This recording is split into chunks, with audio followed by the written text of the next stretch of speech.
आज का जो वीडियो है इसमें हम जानेंगे इलेक्ट्रॉनिक्स कंपोनेंट के बारे में। किस कंपोनेंट को हम क्या बोलते हैं, किसका कौन सा नाम है और इन सब का सिंबल क्या है और ये कैसे वर्क करता है और इसको कहाँ पर हम यूज़ करते हैं। ठीक है, इन सब के बारे में आज के इस वीडियो में हम पूरी तरह से बात करेंगे। तो आप इस वीडियो को शुरू से लेकर आखिर तक ज़रूर देखिएगा। अगर आप कुछ सीखना चाहते हो या फिर इन सब के बारे में कुछ जानना चाहते हो तो आप इस वीडियो को शुरू से लेकर आखिर तक देखिए। अगर आप इन सब के बारे में जानना नहीं चाहते हो तो आप वीडियो को स्किप कर सकते हो या फिर बंद कर सकते हो। ठीक है, तो दोस्तों यहाँ पर आप देख सकते हो मैंने बहुत सारे इलेक्ट्रॉनिक्स कंपोनेंट रखा हुआ है और हर एक को मैंने एक ग्रुप में रखा हुआ है। तो यहाँ पर मैं आपको बताऊँगा किसको हम क्या बोलते हैं और किसका फंक्शन क्या है, किसको कहाँ पर यूज़ करना है। ठीक है, जैसे कि यहाँ पर है कुछ रजिस्टर, यहाँ पर है कैपेसिटर और डायोड, एलईडी वगैरह, और यहाँ पर है कुछ आइस, ठीक है, और बोजर, इंडक्टर, ट्रांजिस्टर, बहुत सारे कंपोनेंट है। मैं आज आपको सबके बारे में बताऊंगा और उनका फंक्शन भी बताऊंगा। पहले हम रजिस्टर के बारे में बात कर लेते हैं, फिर आगे बढ़ेंगे दूसरे कंपोनेंट के बारे में जानेंगे। तो पहले मैं बात करता हूँ इन रजिस्टर के बारे में। इसे हम कहते हैं फिक्स्ड फिल्म रजिस्टर। ठीक है, इसे हम फिल्म रजिस्टर कहते हैं और इसका जो वैल्यू है ये इसके कलर कोड के हिसाब से हम इसको पता लगाते हैं। तो जो रेजिस्टेंस आप देख रहे हो ये है 10 ohms का और है 1 वाट का, और उससे थोड़ा छोटा आप देख रहे हो ये है 100 किलो ohms का, और ये है हाफ वाट का, और ये होता है 1 किलो ohms का, और इसे कहते हैं क्वार्टर वाट का। ठीक है, रेजिस्टेंस का जो वैल्यू होता है उसे हम कलर कोड के हिसाब से मालूम करते हैं। तो कलर कोड के बारे में अपने दूसरे वीडियो में बात करूँगा, जो कि एक सेपरेट वीडियो आएगा पूरे रजिस्टेंस के ऊपर कि कहाँ पर हम कैसे इसको यूज़ कर सकते हैं। ठीक है, तो इन सब के ऊपर मैं एक सेपरेट से वीडियो बनाऊंगा, लेकिन आज का जो वीडियो है यहाँ पर सिर्फ बेसिक के बारे में हम बात करने वाले हैं। तो दोस्तों इस रजिस्टेंस का जो सिंबल होता है वो कुछ इस तरह का होता है।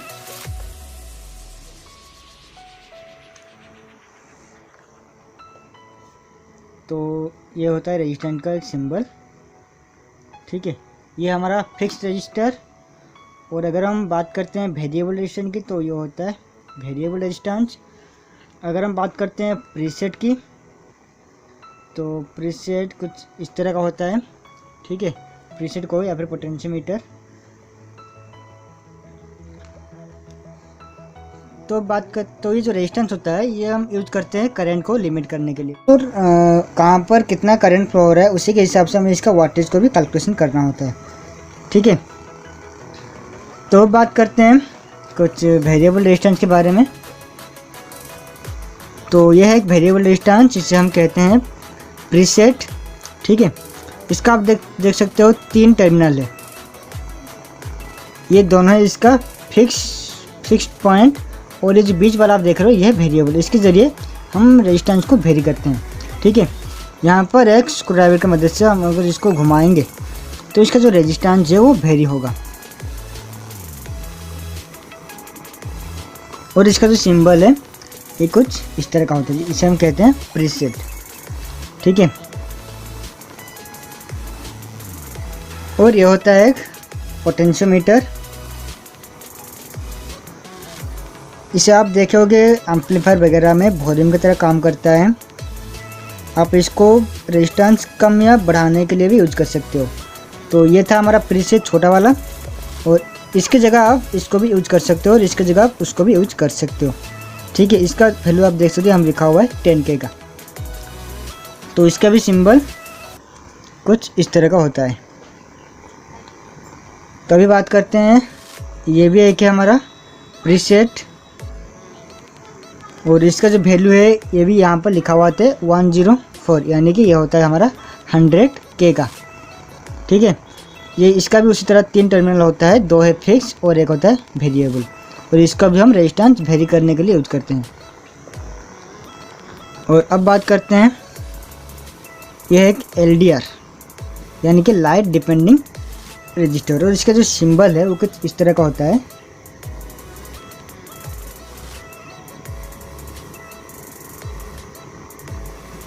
ये होता है LDR का सिंबल, और इसे हम बोलते हैं लाइट डिपेंडिंग रजिस्टर। मतलब कि इसका जो रेजिस्टेंस है वो डिपेंड करता है लाइट, अगर लाइट ज़्यादा होता है या फिर कम होता है तो उसी के हिसाब से इसका जो रेजिस्टेंस है वो इंक्रीज होता है और डिक्रीज होता है। ठीक है, तो अभी जानते हैं इसके बारे में। ये भी एक है वेरिएबल रेजिस्टेंस, और इसका जो नेम है वो होता है ट्रिम पोर्ट, या फिर आप इसको ट्रिमर भी बोल सकते हो।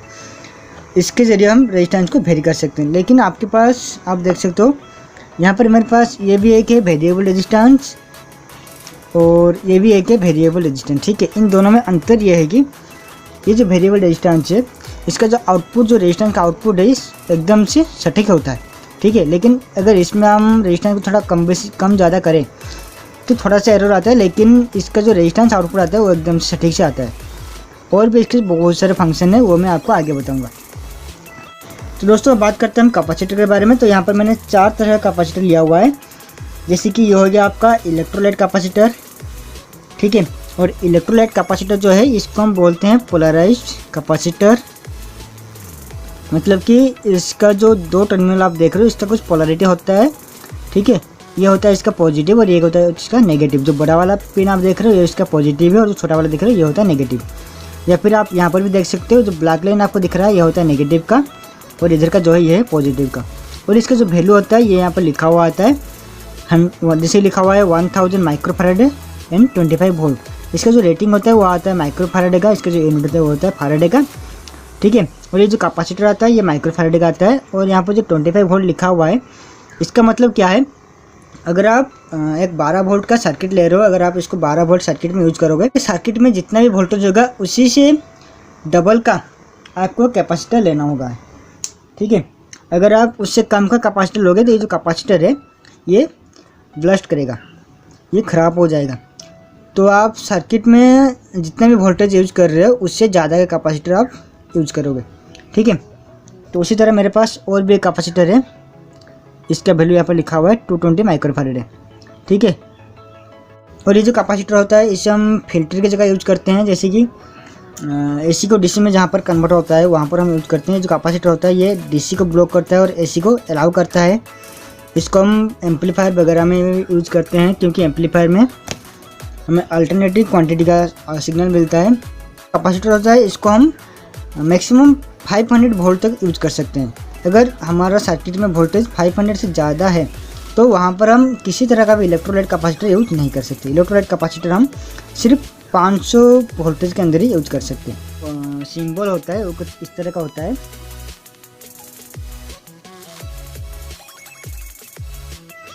ये होता है इसका पॉजिटिव और होता है इसको नेगेटिव। ठीक है, ये इसको हम बोलते हैं। ठीक है, तो अभी हम बात करते हैं दूसरे कैपेसिटर के बारे में। तो दूसरा जो कैपेसिटर है इसे हम कहते हैं सिरेमिक डिस्क कैपेसिटर। तो यहाँ पर मेरे पास 2 तरह का सिरेमिक डिस्क कैपेसिटर है। ये होता है लो वोल्टेज के लिए, ये होता है हाई वोल्टेज के लिए, सम वोल्टेज के लिए, ये 1000 वोल्ट के लिए। ठीक है, और इन सब का जो रेटिंग होता है वो भी फैराडे में होता है, और ये जिप्सम माइक्रो फैराडे से 1 फैराडे तक इसका वैल्यू आता है, उससे ज़्यादा नहीं आता है। और यहाँ पर आप देख सकते हो इसमें लिखा हुआ है 224, यानी कि इसका एक कोड है 224, इस कैपेसिटर का कोड है। अगर इसका असली वैल्यू निकालना होगा तो उसमें एक छोटा सा कैलकुलेशन करना होता है, उसके बाद इसका जो वैल्यू है वो निकलता है। और वो जो कैलकुलेशन है मैं आपको नेक्स्ट वीडियो में ज़रूर बता दूंगा, जब हम कैपेसिटर के बारे में एक अलग सा वीडियो बनाएंगे। ठीक है, और ये जो कैपेसिटर होता है इसे हम यूज करते हैं जहाँ पर हाई फ्रिक्वेंसी होता है, और तो जहाँ पर हाई वोल्टेज होता है वहाँ पर हम इसको यूज करते हैं। ठीक है, और इसको हम यूज करते हैं एसी में। आपने ये जो कैपेसिटर देखा इसे हम यूज करते हैं डीसी सर्किट में, और इसको हम यूज करते हैं एसी सर्किट में। ठीक है, और ये होता है हाई फ्रीक्वेंसी जहाँ पर होता है वहाँ पर ये अच्छे से काम कर लेता है, लेकिन जो इलेक्ट्रोलाइट कैपेसिटर होता है वो हाई फ्रीक्वेंसी में वर्क नहीं करता है। और इसका जो सिंबल होता है वो कुछ इस तरह का होता है, और इसका कोई भी पोलैरिटी नहीं होता है। आप किसी को भी पॉजिटिव किसी को भी नेगेटिव ले सकते हो। ठीक है, इसी की वजह से हम इसको एसी में यूज कर सकते हैं। तो अभी हम बात करते हैं इस वाले कैपेसिटर की। ये जो कैपेसिटर है इसको हम बोलते हैं फिल्म कैपेसिटर। आप यहाँ पर देख सकते हो ये 3 तरह का आपको दिख रहा होगा, लेकिन इसको हम बोलते हैं ये होता है फिल्म कैपेसिटर। ठीक है, इसे भी हम हाई फ्रिक्वेंसी की जगह पर यूज करते हैं। ठीक है, और ये भी हाई वोल्टेज पर ही यूज होता है। और इसका भी जो सिंबल है वो कुछ इसी तरह का ही होता है। ठीक है, तो ये जो कैपेसिटर है, फिल्म कैपेसिटर, इसको हम प्लास्टिक कैपेसिटर के नाम पर भी जानते हैं, क्योंकि यहाँ पर यूज होता है पॉलीस्टीरीन और पॉलीकार्बोनेट का यूज होता है इन सब को बनाने के लिए। ठीक है, इसलिए हम इसको फिल्म कैपेसिटर बोलते हैं या फिर हम इसको प्लास्टिक कैपेसिटर भी बोलते हैं। तो अभी हम दूसरे कैपेसिटर के बारे में बात करते हैं। ये जो कैपेसिटर आप देख रहे हो इसका नाम होता है माइका कैपेसिटर। ठीक है, माइका जो कि अच्छा इंसुलेटर होता है, तो ये जो कैपेसिटर ये माइका मटेरियल से बना हुआ होता है और इससे भी हम हाई वोल्टेज और हाई फ्रिक्वेंसी जहाँ पर होता है वहाँ पर हम यूज करते हैं। और इसका जो वैल्यू होता है वो कुछ कैपेसिटर में वैल्यू लिखा हुआ होता है और कुछ में कुछ कोड लिखा हुआ होता है। ठीक है, जैसे कि यहाँ पर इसका लिखा हुआ है 0.33 माइक्रोफैराड कैपेसिटर है ये। और ये जो कैपेसिटर आप देख रहे हो यहाँ पर कुछ कलर दिया हुआ है, जैसे कि रेजिस्टेंस का कलर कोड आता है, उसी तरह इस कैपेसिटर का भी कलर कोड आता है, जो कि मैं आपको जब कैपेसिटर का अलग सा वीडियो बनाऊंगा वहाँ पर मैं आपको बता दूंगा कैसे हम कैपेसिटर का कैलकुलेशन कर सकते हैं। ठीक है, और इसका जो वैल्यू है हम कोड के हिसाब से जान सकते हैं इसका वैल्यू कितना है और ये कितने माइक्रोफैराड का है। ठीक है, और इसका भी जो सिंबल है वो भी इसी तरह ही है। ये भी एक नॉन पोलराइज्ड कैपेसिटर है, इसको हम एसी में भी यूज कर सकते हैं। तो दोस्तों कैपेसिटर के बारे में हमने कुछ बेसिक नॉलेज पा लिया है। तो अभी हम दूसरे कंपोनेंट को चलते हैं। अभी हम बात करते हैं डायोड के बारे में। ये जितना भी आप देख रहे हो यहाँ पर इन सबको हम बोलते हैं डायोड। नॉर्मल इन सब का नाम होता है डायोड और उसके बाद हम इसका नेमिंग कुछ और करते हैं। ठीक है, तो पहले हम बात कर लेते हैं नॉर्मल डायोड के बारे में, जो कि कुछ ब्लैक कलर का होता है। यहाँ पर आप देख सकते हो यही कुछ डायोड है। ये होता है छोटा वाला जो कि 1 एम्पेयर का और ये होता है 6 एम्पेयर का जो बड़ा वाला आप देख रहे हो। और इसका जो वैल्यू होता है वो होता है 1N4007 का और इसका होता है 5402 का। ठीक है, तो जो ब्लैक कलर का जो साइड है इसे हम बोलते हैं एनोड और ये इस साइड को हम बोलते हैं कैथोड। ठीक है, अगर हम इस साइड में पॉजिटिव देंगे और इस साइड में नेगेटिव देंगे तो ये जो डायोड है ये वर्क करेगा। अगर हम इस साइड में नेगेटिव इस साइड में पॉजिटिव देंगे तो ये डायोड वर्क नहीं करेगा। ठीक है, और ये जो डायोड काम कहाँ पर आता है, एक रेक्टिफायर बनाने के लिए हम इस डायोड का यूज करते हैं। और अगर कहीं पर हमें रिटर्न वोल्टेज का प्रॉब्लम होता है, अगर हम चाहते हैं कि एक सर्किट में वोल्टेज सिर्फ अंदर जाए सर्किट के अंदर और सर्किट से बाहर ना आए, तो वहाँ पर हम इस डायोड का यूज करते हैं। ठीक है, और इस डायोड के सर्किट के बारे में हम आगे भी बात करेंगे, कैसे हम इसको फॉरवर्ड बायस करते हैं, कैसे हम इसको रिवर्स बायस करते हैं। तो ये तो हमारा कुछ नॉर्मल डायोड, और इस डायोड का सिंबल कुछ इस तरह का होता है। ठीक है, ये हो गया एनोड, ये हो गया कैथोड। तो ये जो आप जो लाइन देख रहे हो ये इसका ये जो व्हाइट कलर का लाइन जो लगा हुआ है ये वाला लाइन, और जो ब्लैक कलर का है ये वाला साइड एनोड का है। ठीक है,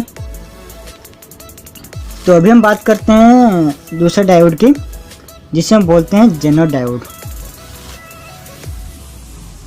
ठीक है, ये है एक जेनो डायोड। तो जिस तरह वो जो डायोड होता है उसका कुछ नंबर होता है, जैसे कि 1N4007 1N5402 का, तो उसी तरह ये जो जेनो डायोड होता है इसमें कुछ वोल्टेज का रेटिंग होता है। ठीक है, इसे हम यूज कर सकते हैं वोल्टेज रेगुलेशन करने के लिए। डायोड आप देख रहे हो ये 5.6 वोल्ट का एक जेनो डायोड है। ये जो ब्लैक कलर का आप इस साइड देख रहे हो ये उसका कैथोड, ये इसका एनोड, मतलब कि ये है इसका पॉजिटिव और ये इसका नेगेटिव। और उसी तरह ये डायोड आप देख सकते हो, इसका ऊपर का जो होता है ऊपर का ग्लास होता है। ठीक है, और ये डायोड है 1N4148 का, ये भी एक जेनो डायोड है। और ये जो ब्लैक कलर का लाइन देख रहे हो ये इसका कैथोड, ये इसका एनोड, और इसका सिंबल भी कुछ इसी की तरह ही होता है, लेकिन ये जो लाइन आप देख रहे हो ये कुछ इस तरह से टेढ़ा मेढ़ा होता है। ठीक है, इसे हम बोलते हैं जेनर डायोड, और इसको हम वोल्टेज रेगुलेशन के लिए भी बेसिकली यूज करते हैं। फिर बात करते हैं दूसरे डायोड के बारे में, जिसे हम बोलते हैं एलईडी। एलईडी का मतलब क्या होता है, लाइट एमिटिंग डायोड। ठीक है, इसका नाम भी डायोड है, लेकिन ये क्या करता है, ये लाइट को बाहर निकालता है, इसलिए हम इसको बोलते हैं लाइट एमिटिंग डायोड। ठीक है, और इसका भी आप देख सकते हो इसका 2 टर्मिनल होता है। ये जो बड़ा वाला टर्मिनल आप देख रहे हो ये इसका पॉजिटिव यानी एनोड, और जो नेगेटिव है इसको हम बोलते हैं कैथोड। छोटा वाला इसको हम नेगेटिव बोलते हैं और कैथोड बोलते हैं। अगर आपको दोनों टर्मिनल सेम मिलता है तो आप इसके एलईडी के अंदर से भी जान सकते हो। ये जो छोटा मेटल पीस आप देख रहे हो इससे हम पॉजिटिव साइड लेते हैं, और ये जो बड़ा वाला मेटल साइड है इसे हम नेगेटिव लेते हैं। और ये है 5 mm का LED है, ठीक है। ये एक ट्रांसपेरेंट LED है और ये इसको जब हम पावर सप्लाई देंगे तो इसमें से कुछ कलर बाहर निकलेगा। और इसका जो वर्किंग है मैं आपको दूसरे वीडियो में बता दूंगा। और इसका जो कंस्ट्रक्शन है, इसका वर्किंग है और इसको कैसे हम कहाँ पर यूज कर सकते हैं। तो बेसिकली इस सर्किट को हम इंडिकेटर के लिए यूज करते हैं और भी लाइटिंग के लिए भी यूज करते हैं, ठीक है। और ये जो LED है ये 1.5 वोल्ट से चलता है। अगर 1.5 वोल्ट से ज़्यादा अगर 3.3 वोल्ट या 5 वोल्ट होता है तो ये जो LED है ये डैमेज हो जाता है। इसके लिए हम यहाँ पर एक रेजिस्टेंस इसमें सीरीज में कनेक्ट करते हैं, ठीक है। और इसका जो सिंबल कुछ उसी तरह का होता है, उसी डायोड की तरह, लेकिन थोड़ा सा अलग होता है। तो जैसे कि ये हो गया हमारा डायोड, ये लाइट एमिटिंग करता है तो 2 एरो बाहर की तरह निकलता है, इसे हम बोलते हैं LED। ये होता है इसका एनोड, ये हो गया इसका कैथोड, ठीक है। तो अभी दूसरे LED के बारे में बात करते हैं। यह होता है IR LED। पहले मैंने आपको बताया वो था नॉर्मल LED का। अभी ये जो बात कर रहा हूँ ये IR LED, जिसे हम बोलते हैं इंफ्रारेड LED। ये एक इंफ्रारेड लाइट इमिट करता है और इसका भी सिंबल नॉर्मल LED की तरह ही होता है, ठीक है। लेकिन इसे हम बोलते हैं IR LED। इसका भी उसी तरह 2 टर्मिनल होता है, एक होता है एनोड का और एक होता है कैथोड का। जो बड़ा वाला होता है एनोड यानी पॉजिटिव, जो छोटा वाला होता है कैथोड यानी नेगेटिव। और इसका जो लाइट निकलता है वो आपको दिखाई नहीं देता है। अगर आप इसको कैमरे में देखोगे तो कुछ वायलेट सा कलर आपको दिखेगा, लेकिन अगर आप खाली आँख से देखोगे तो ये दिखाई नहीं देगा, ठीक है। ये ग्लो करता है लेकिन आपकी आंखों को ये दिखाई नहीं देगा। तो अभी बात करते हैं और एक LED के बारे में और एक डायोड के बारे में। इसे हम बोलते हैं फोटो डायोड। ये क्या करता है, ये किसी भी एक IR रेडिएशन हो या फिर IR लाइट हो उसी को ये सेंस करता है, उसी को ये रिसीव करता है। और इसका जो सिंबल है वो उसी तरह ही नॉर्मल डायोड की तरह ही होता है, लेकिन थोड़ा सा अलग होता है। इससे सिंबल कुछ इसी तरह होता है। LED का सिंबल जो एरो होता है वो बाहर की ओर होता है और फोटो डायोड का जो सिंबल होता है, एरो जो होता है, ये अंदर की ओर होता है, ठीक है। ये डायोड जो होता है, ये फोटो डायोड, ये क्या करता है, IR रेडिएशन को ये रिसीव करता है। रिसीव करने के बाद ये सर्किट को कंप्लीट करवाता है। इसको हम यूज़ करके एक फायर सेंसर बना सकते हैं या फिर IR अप्रॉक्सीमेट सेंसर बना सकते हैं। और इन सब के ऊपर मैंने बहुत सारे वीडियो बनाए हैं अपने दूसरे चैनल पर, जिसका लिंक आपको नीचे डिस्क्रिप्शन बॉक्स में मिल जाएगा, जहां पर IR के यूज करके मैंने बहुत सारे प्रोजेक्ट बनाए हुआ है, ठीक है। और इसका भी उसी तरह 2 टर्मिनल होता है, एक होता है पॉजिटिव का, एक होता है नेगेटिव का। जो बड़ा वाला होता है वो होता है एनोड का यानी कि पॉजिटिव, जो छोटा वाला होता है वो होता है कैथोड यानी नेगेटिव, ठीक है। लेकिन जो बाकी का डायोड था, जो LED था, वो लाइट को एमिट करता है, लेकिन ये वाला जो डायोड है ये लाइट को रिसीव करता है। तो उसी तरह ये भी एक LED है, इसे हम बोलते हैं SMD LED। और ये भी उसी तरह वर्क करता है, लेकिन वो छोटा है, बड़ा है और ये वर्क करता है 12 वोल्ट में। उसी तरह ये भी एक LED है, वो था 5 mm का LED, ये हो 10 mm का LED। ये जो LED है ये कोई नॉर्मल LED नहीं है, ये होता है UV लाइट, जो कि अल्ट्रा वायलेट लाइट होता है, ये वही LED है, ठीक है। इसका कॉस्ट थोड़ा ज़्यादा है उनके हिसाब से। और इसका जो ऑपरेटिंग वोल्टेज है ये 3 वोल्ट से ऑपरेट होता है। और इसका सिंबल भी कुछ उसी तरह ही हो। तो हमने डायोड के बारे में जान लिया। तो मैंने आपको बताया था डायोड के यूज करके हम एक रेक्टिफायर बनाते हैं। तो वो रेक्टिफायर बनाने के लिए हमें एक सर्किट को बनाना था डायोड का यूज करके। लेकिन ये जो सामने आप देख रहे हो ये एक रेक्टिफायर होता है, ये एक ब्रिज रेक्टिफायर है। तो यहाँ पर आप देख सकते हो इसका 4 टर्मिनल है। तो यहाँ पर जो पॉजिटिव दिख रहा है और नीचे का जो नेगेटिव है, ये दोनों है पॉजिटिव आउटपुट, ये नेगेटिव आउटपुट। और यहाँ पर कुछ AC का सिंबल ये दिख रहा है और इधर की ओर भी है। मतलब कि इन दोनों साइड में आप AC इनपुट दोगे और इन दोनों साइड में आपको DC आउटपुट मिलेगा, ठीक है।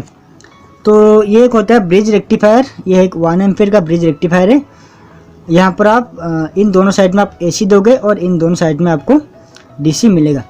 ये सब जितने भी डायोड मैंने आपको बताया ये सब सेमीकंडक्टर से बने हुए होते हैं और इसमें हम सिलिकॉन का सेमीकंडक्टर यूज़ करते हैं। और जर्मेनियम का डायोड भी आता है, लेकिन वो बहुत ही कोस्ट डायोड आता है। दोस्तों अभी हम बात करते हैं ट्रांजिस्टर के बारे में। तो यहाँ पर मेरे पास कुछ ट्रांजिस्टर हैं। तो ट्रांजिस्टर के बारे में आपको एक बात बता देता हूँ। ट्रांजिस्टर जो है वो दो तरह का होता है, ठीक है। ट्रांजिस्टर दो तरह का होता है। एक होता है बीजेटी, तो जो बीजेटी है इसे हम बोलते हैं बाइपोलर जंक्शन ट्रांजिस्टर, और एक होता है एफईटी, ठीक है। तो बेसिकली ट्रांजिस्टर दो तरह का होता है, एक होता है बीजेटी और एक होता है एफईटी। बीजेटी यानी कि बाइपोलर जंक्शन ट्रांजिस्टर और एफईटी यानी फील्ड इफेक्ट ट्रांजिस्टर। और ये जो बीजेटी होता है ये नॉर्मली दो तरह का होता है जो कि हम नॉर्मल सर्किट में यूज करते हैं। एक होता है आपका एनपीएन और एक होता है पीएनपी। जो एनपीएन और पीएनपी होता है ये बीजेटी में जाता है, यानी कि होता है बाइपोलर जंक्शन ट्रांजिस्टर। और एफईटी भी उसी तरह दो तरह का होता है। एक होता है जेएफईटी यानी कि जंक्शन फील्ड इफेक्ट ट्रांजिस्टर, और एक होता है मॉसफेट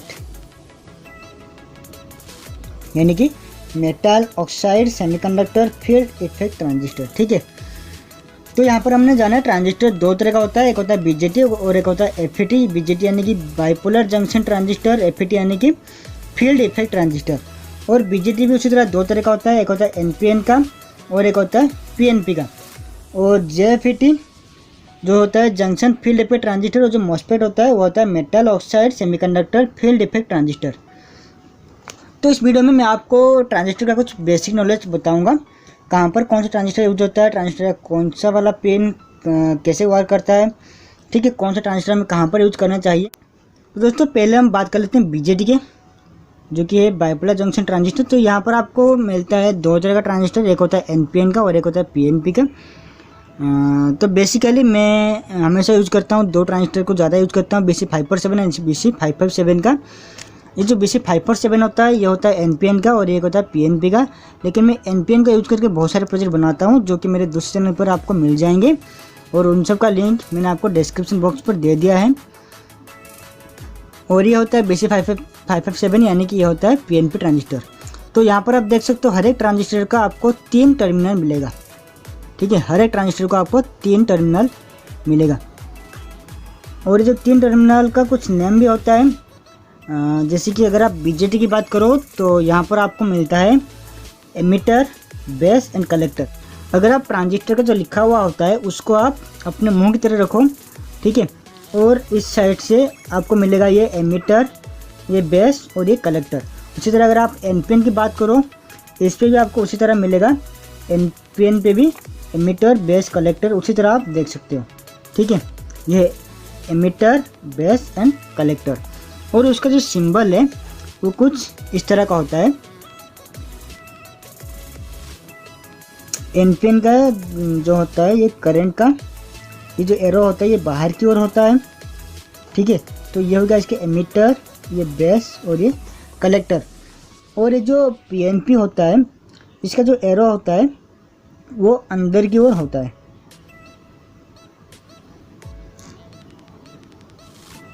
तो ये इसका हो गया एमिटर, ये बेस और ये कलेक्टर। तो ये हो गया हमारा एनपीएन का सिंबल और ये हो गया हमारा पीएनपी का सिंबल। और ये जो ट्रांजिस्टर होता है इसे हम स्विचिंग के पर्पज के लिए यूज करते हैं। लेकिन जो ट्रांजिस्टर है ये लो फ्रिक्वेंसी में वर्क करता है। जो बीजेटी होता है ये लगभग किलोहर्ट्ज में वर्क करता है, लेकिन अगर किलोहर्ट्ज से हमें मेगाहर्ट्ज या फिर गीगाहर्ट्ज का फ्रिक्वेंसी चाहिए तो यहाँ पर हम कुछ अलग ट्रांजिस्टर यूज करते हैं। तो अगर मैं एनपीएन ट्रांजिस्टर के बारे में बात करूँ तो इसको एक्टिवेट करने के लिए हमें यहाँ पर बेस में पॉजिटिव सप्लाई देना होता है। अगर अब मैं पीएनपी की बात करूँ तो इसको एक्टिवेट करने के लिए, इसको ऑन करने के लिए यहाँ पर हमें बेस पर नेगेटिव सप्लाई देना होता है, ठीक है। आपको याद रखना होगा एनपीएन पे आपको एक्टिवेट करने के लिए पॉजिटिव सप्लाई देना होता है और पीएनपी पे एक्टिवेट करने के लिए आपको नेगेटिव सप्लाई देना होता है। तो ये हो गया इसका इनपुट, ये हो गया इसका आउटपुट।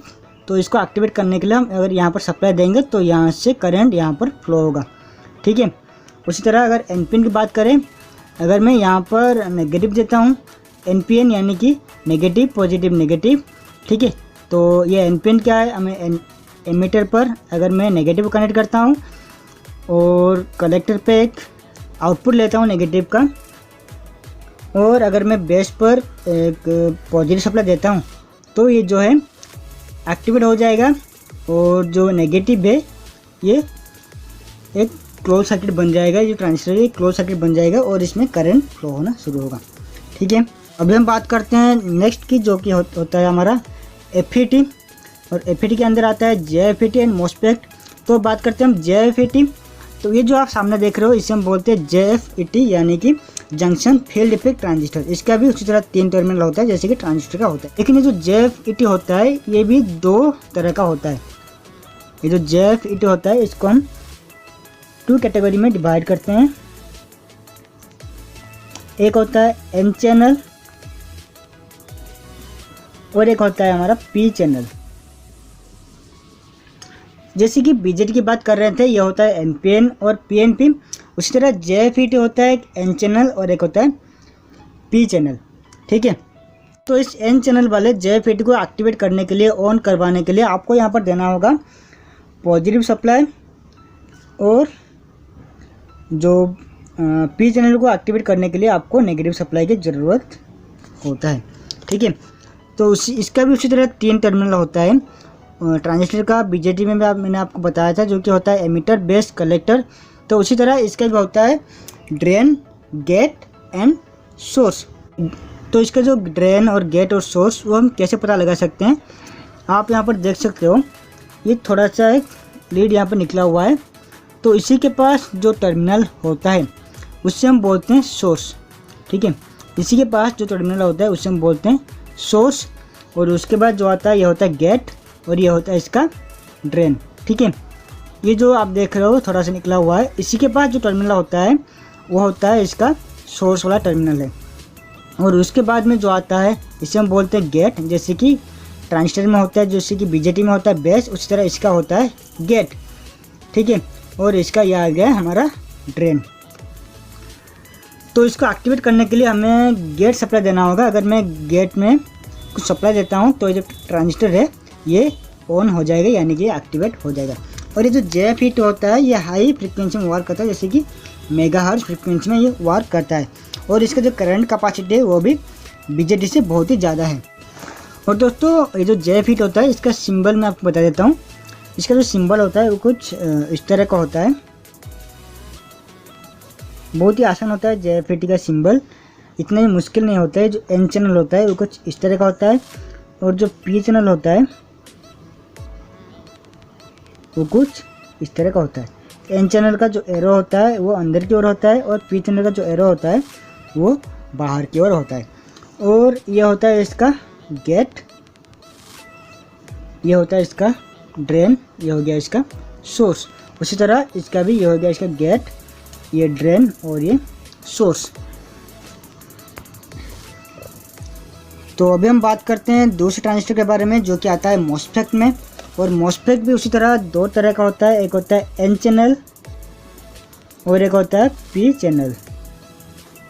ठीक है, तो ये MOSFET 2 तरह का होता है। तो यहाँ पर मेरे पास 2 तरह का MOSFET है, एक है N चैनल का और एक होता है P चैनल का।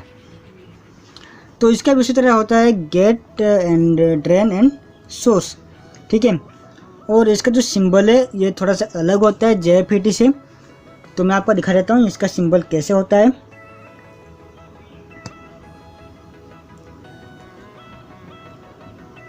जैसे ट्रांजिस्टर एक सर्कल के अंदर होता है, उसी तरह MOSFET भी एक सर्कल के अंदर होता है। तो ये हो गया इसका गेट वाला टर्मिनल,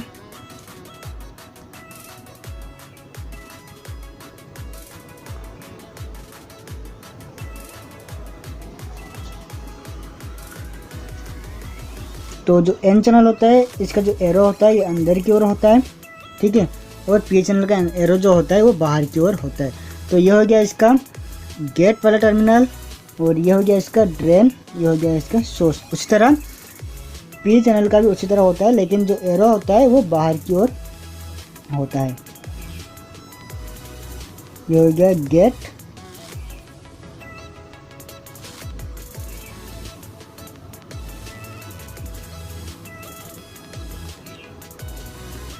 ठीक है दोस्तों। ये जो MOSFET होता है ये हम यूज करते हैं हाई करंट में, जैसे कि हो गया हमारा इन्वर्टर सर्किट, या फिर जहाँ पर करंट एम्पेयर में फ्लो होता है, जो कि ज़्यादा एम्पेयर होता है, जहाँ पर हाई करंट फ्लो होता है वहाँ पर हम मॉसफेट का यूज़ करते हैं। अगर लो करंट होता है तो वहाँ पर हम नॉर्मल ट्रांजिस्टर का यूज़ कर लेते हैं, लेकिन अगर हाई करंट होता है तो वहाँ पर हम मॉसफेट का यूज़ करते हैं। तो इसके बाद मैं बात कर लेता हूँ, ये भी उसी तरह एक ट्रांजिस्टर है, ठीक है। ये एक बीजेटी का ट्रांजिस्टर है। हमने ट्रांजिस्टर के बारे में कुछ बात कर लिए, तो अभी इसके बारे में बात करते हैं। इसे भी हम एक तरह का ट्रांजिस्टर ही बोलते हैं। जैसे कि मैंने आपको बताया था, डायोड में एक फोटो डायोड था जो कि IR रेडिएशन पर वर्क करता था। तो उसी तरह ये जो ट्रांजिस्टर है ये भी IR रेडिएशन, आपने देखा होगा फोटो डायोड, जो फोटो डायोड था वो किसी भी फ्रीक्वेंसी पर वर्क कर लेता है, वो किसी भी फ्रीक्वेंसी को रिसीव कर लेता है, वो चाहे 0 हो या फिर कुछ मेगाहर्ट्ज फ्रीक्वेंसी हो, वो रिसीव कर लेता है। लेकिन ये जो आप देख रहे हो जो ट्रांजिस्टर है फोटो डायोड का, इसे हम बोलते हैं T-SOP, ठीक है। ये T-SOP IR रिसीवर है और इसका कुछ फ्रीक्वेंसी रेंज है, ये उसी फ्रीक्वेंसी को रिसीव कर सकता है। अगर उसके बाद उससे ज़्यादा या फिर कम का फ्रीक्वेंसी आता है तो ये रिसीव नहीं करेगा। इसलिए हम इसको टीवी और रिमोट कंट्रोल में यूज करते हैं, ठीक है। तो दोस्तों ट्रांजिस्टर के बारे में हमने कुछ बेसिक नॉलेज ले लिया है, तो अभी हम आगे का देखते हैं। दोस्तों अभी हम बात कर लेते हैं आईसी के बारे में, जो कि होता है इंटीग्रेटेड सर्किट होता है। तो ये जो आईसी होता है, आप देख सकते हैं इंटीग्रेटेड सर्किट, ये क्या होता है, इसके अंदर बहुत सारे ट्रांजिस्टर भरे हुए होते हैं, ठीक है। ये जो ट्रांजिस्टर मिलियन एंड बिलियन में इसके अंदर ट्रांजिस्टर होता है। अगर आप कुछ मिलियन ट्रांजिस्टर यूज करके एक सर्किट बनाना चाहते हो तो वो जो सर्किट होता है वो बहुत ही बड़ा होगा। लेकिन अगर आप उसके जगह एक छोटा सा आइस ले लेते हो तो वहाँ पर बहुत ही जगह बच जाएगा, ठीक है, वो सर्किट बहुत ही छोटे में हो जाएगा। तो इसीलिए हम आइस का यूज करते हैं और आइस का जो आउटपुट होता है वो बहुत ही एक्यूरेसी होता है, ठीक है। ट्रांजिस्टर का सर्किट डिजाइन करने के लिए हमें कॉम्प्लिकेटेड होता है, लेकिन आइस के जरिए हम उसको आसानी से बना सकते हैं। और आइस हमारे पास बहुत तरह का होता है, जैसे कुछ ऑडियो आइस हो गया, कुछ डिजिटल आइस हो गया, कुछ माइक्रो प्रोसेसर, या फिर कुछ हमारे पास है माइक्रो कंट्रोलर। तो यहाँ पर मैं आपको आइस दिखा रहा हूँ, ये LM386 का एक ओपन आइस है जो कि ऑडियो एम्पलीफायर में वर्क आता है, ठीक है। तो यहाँ पर आप देख सकते हो इसका है 8 टर्मिनल है और इसका जो टर्मिनल होता है ये 1 2 3 4 में गिना जाता है। लेकिन हम कैसे पता लगा सकते हैं कौन सा वाला पिन 1 नंबर का है और कौन सा वाला पिन 8 नंबर का है, ठीक है। तो यहाँ पर आप देख सकते हो यू शेप का एक कटिंग है। तो ये जो यू शेप का जो कटिंग है, इसके पास जो टर्मिनल होता है, ये वाला जो टर्मिनल होता है, इसे हम लेते हैं 1, ठीक है। तो जबकि यहाँ पर एक यू शेप का कटिंग है तो इसको हम कुछ इस तरह गिनकर जाएंगे, ठीक है। इधर से स्टार्ट होगा और इधर एंड होगा। तो इसके पास जो टर्मिनल है इसे हम लेते हैं 1, ये 2 3 4 5 6 7 8, ठीक है। इसका 8 टर्मिनल है तो हम इसको कुछ इस तरह से गिनते हैं। ये हो गया 1 2 3 4 5 6 एंड 7 8, ठीक है। और हर एक आईसी का कुछ अलग और वर्क होता है, कुछ अलग फ्रिक्वेंसी होता है और इसका जो टर्मिनल वो भी अलग अलग होता है। तो उन सब के लिए हमें इसके डाटा सेट को चेक करना पड़ता है, ठीक है। हमें क्या वर्क करना है उसके लिए हम कितना फ्रिक्वेंसी यूज कर रहे हैं, तो वहाँ पर हमें इनपुट आउटपुट का कितना पिन है, तो उसी के हिसाब से हम आइस का यूज करते हैं। उस सब के बारे में आपको आगे वीडियो में ज़रूर बताऊँगा, जहाँ पर हम पूरी एक क्लास लेंगे आइस के बारे में बात करने के लिए, आइस से कैसे हम एक सर्किट डिज़ाइन कर सकते हैं। अगर आप दूसरे आइस की बात करो, ये एक 4017 का आइस है, इसे हम यूज करके LED चेसरी बना सकते हैं, ठीक है। डेंसिंग लाइट भी बना सकते हैं, बहुत सारे प्रोजेक्ट इसके यूज़ करके हम बना सकते हैं। और इसका जो पिन है इसको भी हम उसी तरह गिनते हैं, ठीक है। 1 2 3 4 5 6 7 8 यू शेप यहाँ पर दिया हुआ है, ठीक है। 8 के बाद 9 10 11 12 13 14 15, ये हो गया 16, ठीक है दोस्तों। और इसका जो सिंबल है वो इस आइस की तरह ही होता है, तो कुछ इस तरह का होता है।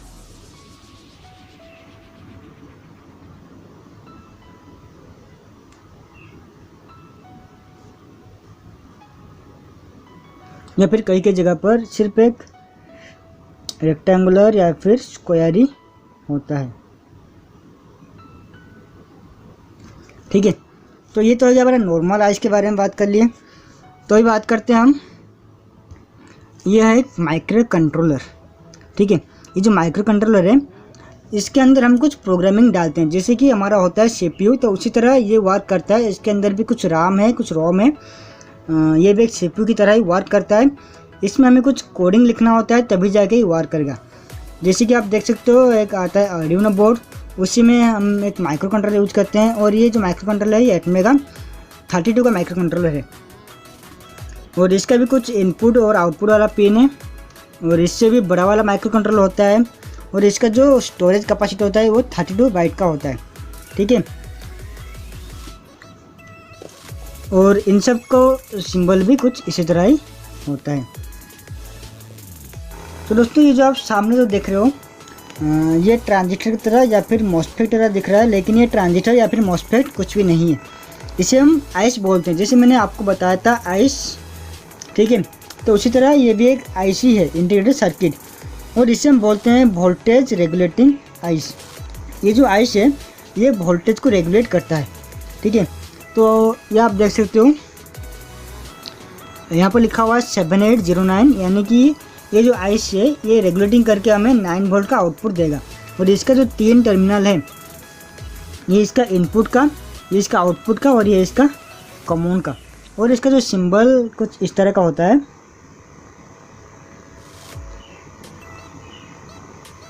ये हो गया इसका कॉमन, ये हो गया इनपुट, ये हो गया आउटपुट, और यहाँ पर लिखा हुआ होता है इसका कुछ कोड। ठीक है, तो यहाँ पर मैंने लिखा हुआ है 78 एंड X एंड X, मतलब कि 78 इसका नॉर्मल कोड हो गया। आपको कितना वोल्ट आउटपुट चाहिए, अगर आपको 5 वोल्ट आउटपुट चाहिए तो इसके लिए आप यूज करोगे 7805। अगर आपको 12 वोल्ट का आउटपुट चाहिए तो आप यूज करोगे 7812। अगर आपको 9 वोल्ट चाहिए तो आप यूज करोगे 7809। ये क्या करता है, इससे वोल्टेज को डिक्रीज करता है, इंक्रीज नहीं करता है। अगर आप यहाँ पर समझ लीजिए मैं ले रहा हूँ 7805 का, अगर मैं यहाँ पर 12 वोल्ट का इनपुट देता हूँ तो यहाँ पर मुझे आउटपुट मिलेगा 5 वोल्ट ही मिलेगा। ठीक है, इधर के साइड में अगर 12 वोल्ट से 15 वोल्ट भी हो जाए या फिर 9 वोल्ट हो जाए तो यहाँ पर मुझे 5 वोल्ट ही आउटपुट मिलेगा, इसीलिए हम इसको बोलते हैं वोल्टेज रेगुलेटिंग आइस। और इसका जो करंट कैपेसिटी होता है वो होता है 1 एम्पेयर का, इसको आप मैक्सिमम 1 एम्पेयर तक की यूज कर सकते हो। ठीक है, तो यहाँ पर मैंने आपको बताया ये हो गया इसका इनपुट का, ये हो गया आउटपुट, और ये हो गया इसका कॉमन का। तो हर किसी वोल्टेज रेगुलेटिंग आइस का सेम ही टर्मिनल होता है। तो दोस्तों अभी मैं एक और कंपोनेंट के बारे में आपको बताता हूँ जिसे हम बोलते हैं STR, जो कि SMP सर्किट में या फिर पावर कंट्रोल सर्किट में यूज होता है। और इसका जो नेम है वो है STR। STR मतलब स्टैटिक स्ट्रिप रिलीज। ठीक है, स्टैटिक स्ट्रिप रिलीज है इसका नाम, और इसको हम यूज करते हैं पावर आइस की तरह, जो कि एक SMP सर्किट में वोल्टेज को रेगुलेट करने के लिए यूज होता है। और ये हाई फ्रीक्वेंसी में वर्क करता है, जैसे कि टीवी में यूज होता है। एक जो CRT होता है, CRT ट्यूब को एक्टिवेट करने के लिए जो हाई वोल्टेज होता है, उस हाई वोल्टेज के लिए हाई फ्रीक्वेंसी चाहिए होता है, तो उसी हाई फ्रीक्वेंसी के लिए ये वर्क होता है। ठीक है, ये हाई फ्रीक्वेंसी जनरेट करके एक हाई वोल्टेज जनरेट करता है, जिससे CRT का जो ट्यूब होता है वो एक्टिवेट होता है। दोस्तों अभी हम इन दोनों के बारे में बात करते हैं। ये जो आप सामने देख रहे हो इसे हम बोलते हैं क्रिस्टल ऑसिलेटर। ठीक है, ये दोनों के दोनों क्रिस्टल ऑसिलेटर है। तो इसका जो सिंबल होता है वो कुछ इस तरह का होता है।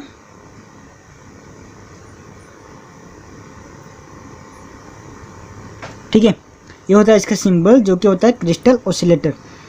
और इसका काम क्या होता है, ये जब भी हम इसको सप्लाई देंगे, ये इसके अंदर जो क्रिस्टल होता है वो वाइब्रेशन स्टार्ट करता है, जिसके वजह से हमें फ्रीक्वेंसी का आउटपुट मिलता है। और ये कितना फ्रीक्वेंसी हमें देगा, आउटपुट देगा, ये लिखा हुआ होता है इसके ऊपर। ठीक है, ये जो छोटा वाला देख रहे हो ये आपका यूज होता है घड़ी में, जो कि वॉच होता है डिजिटल हो या फिर एनालॉग हो, उसमें यूज होता है ये क्रिस्टल ऑसिलेटर, एक फ्रीक्वेंसी को जनरेट करने के लिए। या फिर आप देख सकते हो जो कि ऑर्डिनो बोर्ड आता है, या फिर बहुत सारे ऐसे सर्किट होते हैं जहाँ पर हमें कुछ फ्रीक्वेंसी की ज़रूरत होता है, वहाँ पर हम क्रिस्टल ऑसिलेटर का यूज करते हैं। यह हमें फ्रीक्वेंसी को जनरेट करने के लिए हेल्प करता है। ठीक है, और ये आपको मार्केट में बहुत ही कम रेट 30 या 40 रुपये या फिर 50 रुपये का मिल जाता है। तो दोस्तों अब हम बात कर लेते हैं इंडक्टर के बारे में। तो यहाँ पर मेरे पास बहुत सारे इंडक्टर हैं, तो आज मैं आपको बताऊंगा किसका कौन सा नेम है और किस इंडक्टर हम कहाँ पर यूज करते हैं और इंडक्टर हम किस लिए यूज करते हैं, इंडक्टर का फंक्शन क्या है। ठीक है, तो पहले हम जान लेते हैं इंडक्टर का सिंबल कैसा होता है। तो इंडक्टर का जो सिंबल होता है वो बेसिकली कुछ इस तरह का होता है। ये हमारा बेसिक इंडक्टर है। ठीक है, ये हो गया इंडक्टर। और अगर आप एक वेरिएबल इंडक्टर लेना चाहोगे तो वो कैसा होगा, कुछ इस तरह का होगा, जो कि होता है वेरिएबल इंडक्टर। ठीक है, अगर आप प्रीसेट इंडक्टर लेना चाहोगे तो वो कुछ इस तरह से होगा। ठीक है, ये हो गया प्रीसेट इंडक्टर, यह है वेरिएबल इंडक्टर, और यह होता है हमारा नॉर्मल इंडक्टर। ठीक है, तो बेसिकली ये 3 इंडक्टर होता है। उसके बाद हम उसके अंदर से कुछ क्लासिफिकेशन होता है, जैसे कि ये इंडक्टर कितने टाइप्स का है, ये इंडक्टर कितने टाइप्स का है, और ये इंडक्टर कितने टाइप्स का है। ठीक है, तो अभी मैं बात करूँगा इस वाले इंडक्टर की। ठीक है, तो यहाँ पर मेरे पास बहुत सारे इंडक्टर है, तो आपको पहले मैं बताता हूँ इस वाले की। तो ये जो इंडक्टर आप देख रहे हो इसे हम कहते हैं एआर कोर। ये जो इंडक्टर आप देख रहे हो इसे हम कहते हैं एआर कोर इंडक्टर, मतलब कि इसके अंदर किसी तरह का कोई कोर नहीं है और इसके अंदर सिर्फ एआर ही होता है, इसलिए हम इसको बोलते हैं एआर कोर इंडक्टर। और इस इंडक्टर का जो यूनिट होता है वो होता है हेनरी में, और इसका जो हेनरी कितना होगा उसके कैलकुलेशन के लिए हमें यूज करते हैं इसका डायमीटर कितना होता है, वायर का थिकनेस कितना होता है, और कौन सा कोर ले रहे हैं उसके ऊपर डिपेंड करता है इसका हेनरी। तो उस सब मैं कैलकुलेशन आपको आगे बताऊंगा। ठीक है, तो इंडक्टर जो होता है बेसिकली ये काम करता है एसी रेजिस्टेंस, हम इसको कह सकते हैं। इंडक्टर को हम एक एसी रेजिस्टेंस भी कह सकते हैं। ये सिर्फ एसी को अपोज करता है और डीसी को ये पास करवाता है। ठीक है, अगर आप एक इंडक्टर को एसी सप्लाई दोगे तो ये एक रेजिस्टेंस की तरह काम करेगा, उसको ये अपोज करेगा। लेकिन अगर आप यहीं पर डीसी सप्लाई दोगे तो ये जो इंडक्टर है ये डीसी को अपोज नहीं करेगा, ये डीसी को जाने देगा, भाई तू चला जा, मैं तुझे नहीं रोकूंगा। ठीक है, ये सिर्फ डीसी को अलाउ करता है और एसी को ये अपोज करता है। और ये इंडक्टर हम यूज करते हैं कोई रेडियो फ्रीक्वेंसी सर्किट में, रेडियो ट्रांसमिशन में, वायरलेस ट्रांसमिशन में, और कुछ फिल्टर वगैरह में भी ये यूज किया जाता है। ठीक है, तो अभी बात करते हैं इंडक्टर कितने टाइप्स का है। तो पहले मैंने आपको बता दिया यह है एआर कोर इंडक्टर। तो अभी मैं आता हूँ इसके ऊपर। ये जो इंडक्टर आप देख रहे हो ये आपको एक ट्रांसफार्मर की तरह दिखता होगा, लेकिन ये एक इंडक्टर है। ठीक है, और ये जो इंडक्टर है इसको हम बोलते हैं फेरिट कोर इंडक्टर। ये जो कोर आप देख रहे हो इसके बाहर की ओर, ये इसे हम कहते हैं ये फेरिट कोर। ठीक है, ये एक मटेरियल है फेरिट, इसका नाम होता है। तो ये फेरिट कोर यूज किया हुआ है इसलिए हम इसको बोलते हैं फेरिट कोर। इसके अंदर कुछ इस तरह का होता है, ये कुछ वाइंडिंग होता है और ये होता है फेरिट कोर। ठीक है, ये कुछ इस तरह का लगा होता है। ठीक है, इसके अंदर ये वाइंडिंग होता है और इसके ऊपर ये लगा होता है ऐसे, और वाइंडिंग का 2 टर्मिनल निकलता है, स्टार्टिंग का और एक एंडिंग का। तो जो 4 आप यहाँ पर देख रहे हो, ये जो 4 आप देख रहे हो, इन चारों में से सिर्फ हमें 2 ही चाहिए, जैसे कि ये है स्टार्टिंग का, ये है इसका एंडिंग का। तो ये इंडक्टर हम कैसे बना सकते हैं ये मैं आपको आगे ज़रूर बताऊंगा। तो अभी हम पहले इन सब का टाइप्स जान लेते हैं, फिर जानेंगे इनका ऑपरेशन।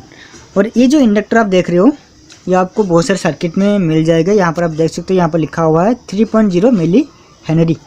ठीक है, इसका वैल्यू है 3.0 मिली हेनरी। और ये जो इंडक्टर आप देख रहे हो इसे हम कहते हैं बॉबिन इंडक्टर। ठीक है, ये कुछ इस तरह का होता है, एक बॉबिन होता है जिसके ऊपर वायर रैप किया होता है। और भी एक इंडक्टर आता है जिसे हम बोलते हैं टोरिडल इंडक्टर। ये कुछ इस तरह का होता है और आपने देखा होगा कई तरह का सिर्फ 2 ही टर्मिनल निकलता है एक ही वायर को पूरी यहाँ पर आप करने के बाद 2 टर्मिनल। और आप देख सकते हो यहाँ पर 6 टर्मिनल निकला हुआ है क्योंकि यहाँ पर 3 कॉइल का यूज किया हुआ है, और इसे हम बोलते हैं टोरिडल इंडक्टर। और ये जो आप देख रहे हो ये आपको कुछ रेजिस्टेंस की तरह दिख रहा होगा, लेकिन ये कोई रेजिस्टेंस नहीं है, ये भी एक तरह का इंडक्टर है। और इसे हम बोलते हैं एक्सियल इंडक्टर और कलर रिंग इंडक्टर। और इसका जो वैल्यू है उसे कैलकुलेशन करने के लिए आपको इसके कलर कोड जानना होगा, तभी जहाँ पे आप इसको कैलकुलेट कर सकते हो। और इसका जो कलर कोड है ये मैं आगे आपको ज़रूर वीडियो में बताऊंगा। और एक आता है आयरन कोर इंडक्टर। ये एक आयरन कोर इंडक्टर है जो कि एक ट्रांसफार्मर भी होता है। ठीक है, ट्रांसफार्मर बेसिकली एक आयरन कोर इंडक्टर होता है। यहाँ पर ये कुछ आयरन की प्लेट हैं। ठीक है, ये लैमिनेटेड है, आपस में कनेक्शन भी नहीं है। ये एक प्लेट जो आप देख रहे हो ये एक प्लेट है, ये इसको बार्निश से लैमिनेशन करा होता है, फिर एक प्लेट को इसके साथ कनेक्शन जॉइंट करते हैं। तो ये होता है आयरन कोर। तो अभी बात करते हैं कौन सा इंडक्टर कहाँ पर यूज किया जाता है। तो बेसिकली अगर बात करें इस आयरन कोर इंडक्टर की, तो ये जो आयरन कोर इंडक्टर होता है इसे हम लो फ्रिक्वेंसी में यूज करते हैं। जैसे कि हमारा हो गया कुछ लो high voltage to low voltage converter, या फिर कोई छोटा मोटा एम्पलीफायर जहाँ पर लो वोल्टेज का काम जहाँ पर लो फ्रिक्वेंसी का काम होता है, वहाँ पर हम यूज करते हैं इस आयरन कोर को। ठीक है, जहाँ पर लो फ्रिक्वेंसी का डिवाइस होता है, जैसे कोई एम्पलीफायर, कोई टेप वगैरह, कोई म्यूजिक सिस्टम हो या फिर कुछ भी हो, जहाँ पर लो फ्रिक्वेंसी का काम होता है वहीं पर हम यूज करते हैं ये आयरन कोर इंडक्टर। ठीक है, और आयरन कोर इंडक्टर का जो मैग्नेटिक फील्ड होता है ये यहाँ पर ज़्यादा होता है। और अभी हम बात करते हैं फेरिड कोर। जो फेरिड कोर होता है इसे हम यूज करते हैं जहाँ पर फ्रिक्वेंसी ज़्यादा हो, जहाँ पर हाई फ्रिक्वेंसी होता है वहीं पर हम इस फेरिड कोर को यूज करते हैं।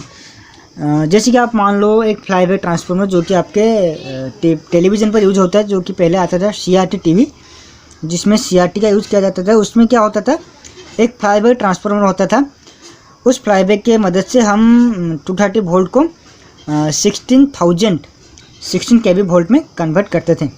तो वहाँ पर क्या यूज होता था, ये फेरिड कोर यूज होता था। फेरिड कोर बेसिकली यूज होता है जहाँ पर हाई फ्रिक्वेंसी का बात आता है। ठीक है, और ये जो बॉबिन इंडक्टर आप देख रहे हो इसे भी हम मीडियम रेंज की फ्रिक्वेंसी पर यूज कर सकते हैं, लेकिन जो फेरिड कोर होता है उसे हम हाई फ्रिक्वेंसी पर यूज करते हैं। जो टोरॉइडल इंडक्टर आप देख रहे हो इसे भी हम हाई फ्रिक्वेंसी पर यूज करते हैं। ये क्या करता है, एक मैग्नेटिक कपल क्रिएट करता है अपने में। ठीक है, और इंडक्टर को हम यूज कर सकते हैं अपने फिल्टर सर्किट में, या फिर कहीं पर वोल्टेज को बूस्ट करना हो। ठीक है, और इंडक्टर जो होता है ये बेसिकली एक तरह का स्टोरेज डिवाइस भी होता है। जैसे कि कैपेसिटर और बैटरी एनर्जी को स्टोर करता है, उसी तरह ये इंडक्टर जो है ये भी कुछ तो एनर्जी स्टोर करता है, लेकिन ये सर्टेन टाइम के लिए, ज़्यादा देर तक नहीं होता है। तो अभी इन सब का थोड़ा सिंबल देख लेते हैं कैसा होता है। तो ये सिंबल आपने देखा, ये जो होता है ये होता है एयर कोर का, एयर कोर इंडक्टर। अगर हम फेरिड कोर इंडक्टर की बात करें तो फेरिड कोर इंडक्टर कुछ इस तरह का सिंबल होता है। अगर आप आयरन कोर की बात करें तो आयरन कोर इस तरह का होता है। तो दोस्तों ये था हमारा बेसिक नॉलेज इंडक्टर के ऊपर। तो जब हम इंडक्टर के ऊपर एक अलग सा क्लास करेंगे तो वहाँ पर हम जानेंगे इंडक्टर हम कैसे डिज़ाइन कर सकते हैं और कौन सा इंडक्टर हमें कहाँ पर यूज़ करना है, और इंडक्टर को लेके कैसे हम एक सर्किट बना सकते हैं, वो सब मैं आपको नेक्स्ट वीडियो में ज़रूर बताऊँगा। तो अभी जो वीडियो चल रहा है ये हमारा बेसिक जानने के लिए, तो बेसिक में बस इतना ही जानना ठीक रहेगा। तो अभी बात करते हैं दूसरे कंपोनेंट की। तो दोस्तों अभी हम बात करते हैं इस कंपोनेंट के बारे में, इसे हम बोलते हैं बोजर। ठीक है, बोजर बड़ा भी आता है और छोटा भी आता है, लेकिन मैं आपको यहाँ पर छोटा दिखा रहा हूँ। तो बोजर जो होता है इसका भी दो टर्मिनल होता है, एक होता है पॉजिटिव का और एक होता है नेगेटिव का। जो बड़ा वाला आप देख रहे हो इसे बोलते हैं पॉजिटिव, छोटा वाला नेगेटिव। और पॉजिटिव का साइन भी यहाँ पर दिया हुआ है, आप देख सकते हो। ठीक है, आप जब भी बोजर को सप्लाई दोगे तो ये एक हाई फ्रीक्वेंसी पर एक साउंड निकालेगा। और इसके अंदर क्या होता है, इसके अंदर एक पीजो इलेक्ट्रिक मटेरियल का एक प्लेट होता है, इसके अंदर कुछ इस तरह का प्लेट होता है। ठीक है, जब भी आप इसको सप्लाई दोगे तो ये एक हाई फ्रीक्वेंसी पर एक साउंड जनरेट करता है। और ये जो पीजो इलेक्ट्रिक जो मटेरियल, ये जो बोजर आप देख रहे हो, इसे आप एक क्रिस्टल ऑसिलेटर तरह भी यूज कर सकते हो, क्योंकि ये अपना आप ही एक फ्रीक्वेंसी जनरेट कर लेता है। और इस बोजर का आप यूज करके एक छोटा सा इन्वर्टर भी बना सकते हो, जो कि मैंने बनाया है और वो मेरे दूसरे चैनल पर है। आप वहाँ पर जाकर के देख सकते हो इन्वर्टर कैसे बना हुआ है, जिसका लिंक मैंने डिस्क्रिप्शन बॉक्स पर दे दिया है। और दोस्तों जो पीजो इलेक्ट्रिक मटेरियल होता है, अगर आप इसे प्रेस करोगे, ठीक है, अगर आप इसे प्रेस करोगे तो इसके अंदर से कुछ वोल्टेज भी जनरेट होता है। अगर मैं इसके ऊपर कुछ प्रेशर अप्लाई करूँगा तो इसमें से कुछ वोल्टेज भी निकलेगा। और इसे आप यूज करके कोई नॉक एक्टिवेट, डोर अलार्म, या फिर नॉक स्विच, या फिर vibration alarm, vibration activate sensor आप बना सकते हो, जो कि मैंने अपने दूसरे चैनल पर बनाया हुआ है। आप जाकर वहाँ पर देख सकते हो, जिसका लिंक आपको डिस्क्रिप्शन बॉक्स में मिल जाएगा। और इसका जो सिंबल कुछ इस तरह का होता है।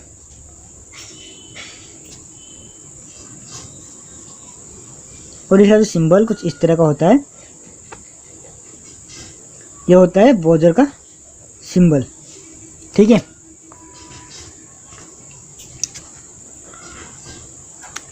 तो दोस्तों अभी हम बात करते हैं दूसरे कंपोनेंट के बारे में। हम बात करते हैं इसके बारे में। ये बहुत छोटा दिख रहा है, आप समझ रहे होंगे ये कोई आइस है, लेकिन ये कोई किसी तरह का कोई आइस नहीं है, इंटीग्रेटेड सर्किट ये नहीं है।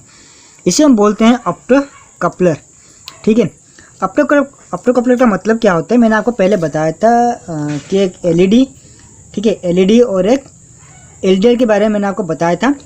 तो अगर हम एक एलडीआर और एक एलईडी को कंबाइन कर दे तो जो बनेगा वो ऑप्टो कपलर की तरह वर्क करता है। ठीक है, ऑप्टो कपलर का मतलब क्या है, ये एक दूसरे को कनेक्ट करने के लिए हम इसको यूज करते हैं। जैसे कि एक ट्रांजिस्टर वर्क करता है इस तरह ये भी वर्क करता है। तो इसके अंदर कुछ इस तरह का होता है, बता देता हूँ आपको मैं। अंदर एक एलईडी होता है, ये हो गया एक एलईडी, और इसके अंदर एक फोटो डायोड भी होता है।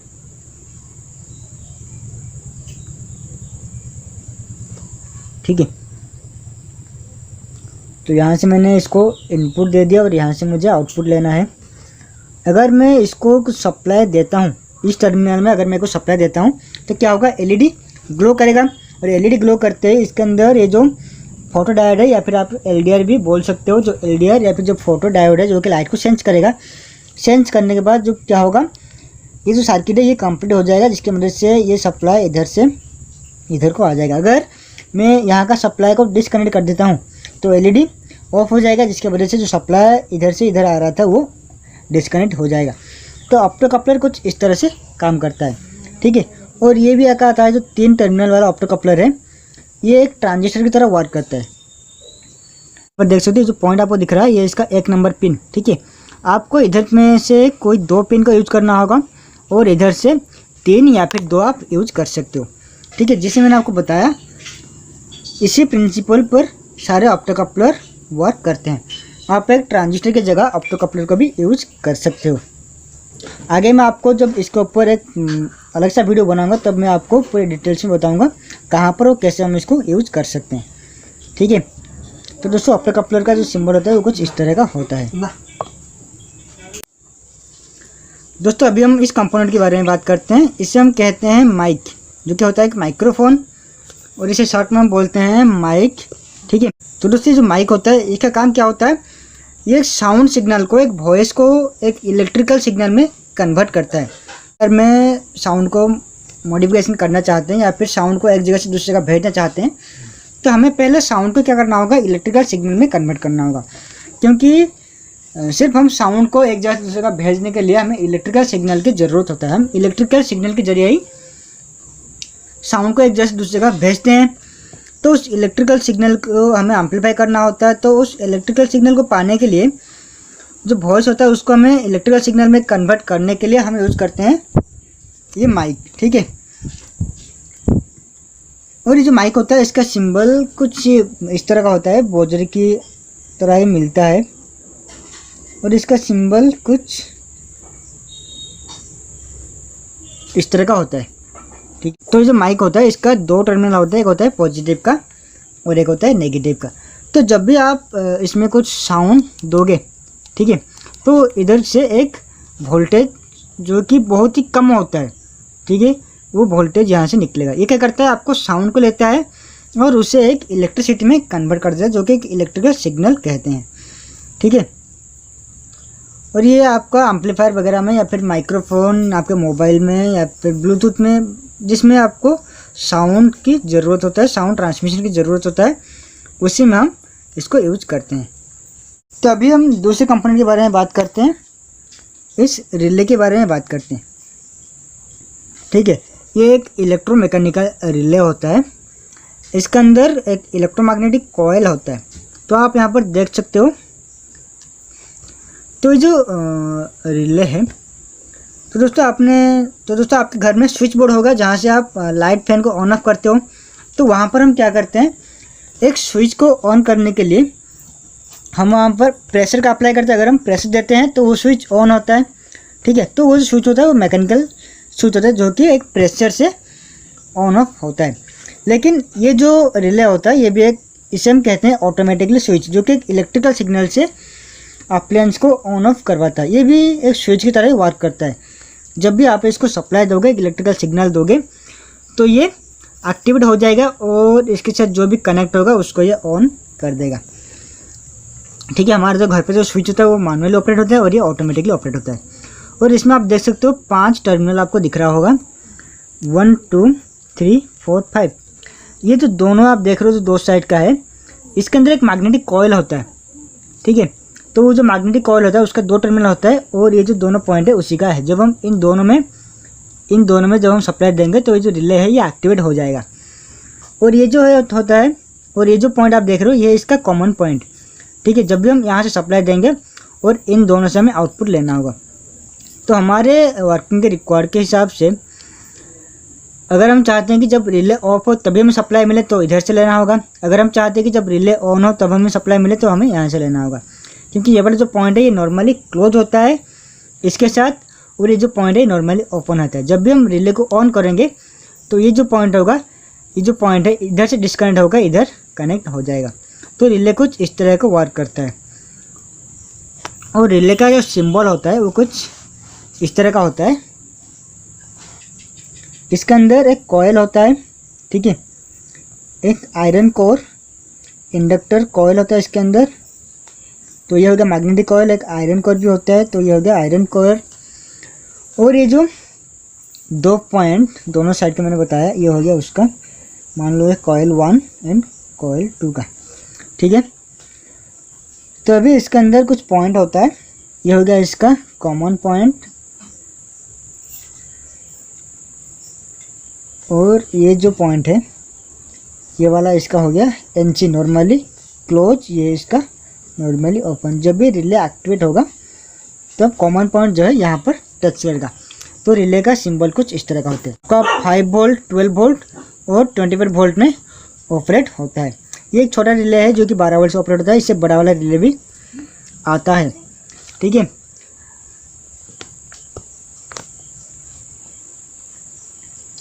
तो दोस्तों आज के वीडियो में हमने कुछ बेसिक कंपोनेंट्स के बारे में जाना, और भी बहुत सारे कंपोनेंट है, कुछ सेंसर है जिसके बारे में हम आगे बात करेंगे। तो अगर आपको वीडियो अच्छा लगा हो तो लाइक और कमेंट करना मत भूलिएगा। और इसी तरह का नए नए वीडियो देखने के लिए हमारे चैनल को जरूर सब्सक्राइब कीजिए और नोटिफिकेशन के लिए बेल आइकन को जरूर दबाइए। तो अब हम मिलते हैं नेक्स्ट वीडियो में कुछ नए नॉलेज के साथ, जहाँ पर हम रोबोट बनाना और इलेक्ट्रॉनिक सर्किट बनाना सीखेंगे। ठीक है दोस्तों।